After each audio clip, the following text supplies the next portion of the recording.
আবার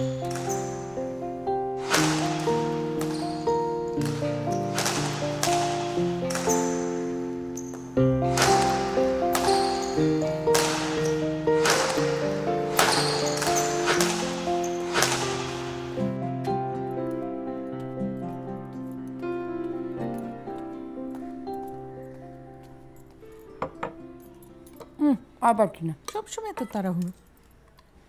অনর্ঘর মা কাল আবার ফোন করেছিল। মা শোনো, সকাল সকাল এগুলো মাথায় ঢুকিও না তো। আমরা তো তোকে কিছুই বলি না রানী, শুধু জানিয়ে রাখছি। বাকি সময় হলে তুই সিদ্ধান্ত নিবি।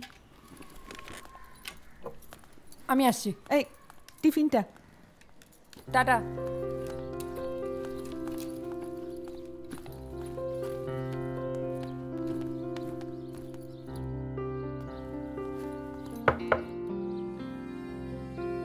Good morning.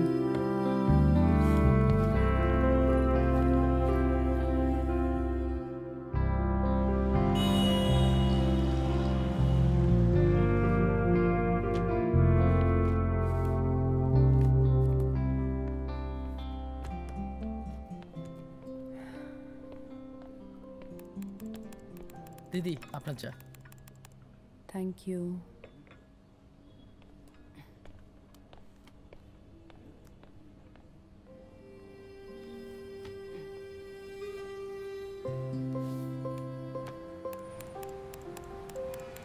পৌঁছনি এখনো? না গো, রোজকারই এক ঝামেলা। এসব এবার ছেড়ে দেবো। আমি একটা গাড়ি নেব, অফিসকে বের এই সব কটা মালকে পিক আপ করতে করতে নিয়ে যাবে রোজ। এদিকে লাইফ হেল হয়ে যাচ্ছে। আস্তে। ধর, এরা কিছু বুঝবে না। তুমি বলো না, কিছু বলবে ফোন করলে? না, সেরকম কিছু নয়, মানে। কেন, প্রপোজ টপোজ করবে নাকি?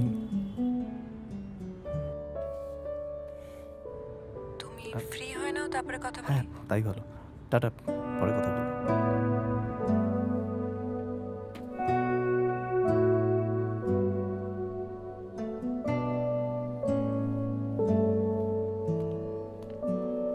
পৃথা, বড় সাহেব ডাকছেন।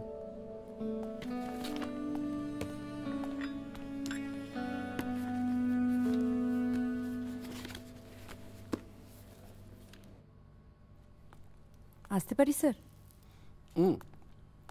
বসো।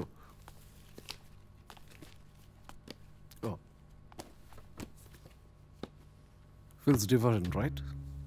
Yes sir. Term? যাবজ্জীবন। I knew you can do it.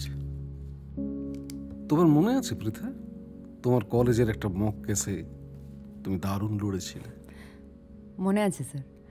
আপনি তো গেস্ট জাজ হয়ে এসেছিলেন আর আমায় ফুল মার্কসও দিয়েছিলেন, কিন্তু কেসটার কোনো ভার্ডিক্ট দেইনি। কারণ আমি তোমাকে দেখেই বুঝেছিলাম তুমি আর 5টা স্টুডেন্টের মতো নাও। সেদিন আমি চেয়েছিলাম তোমার ফার্স্ট কেস উইন্টার একটা রিয়েল কেসে হোক, not in some mock exercise court.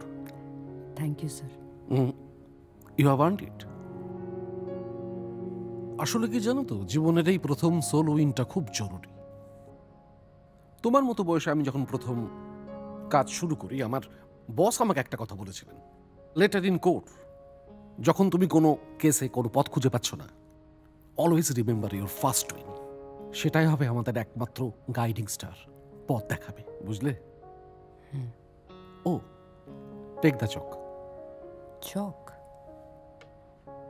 এই অফিসার একটা রিচুয়াল আছে। এবার লিখে ফেলো তোমার নামের পাশে তোমার প্রথম জেতার সংখ্যা।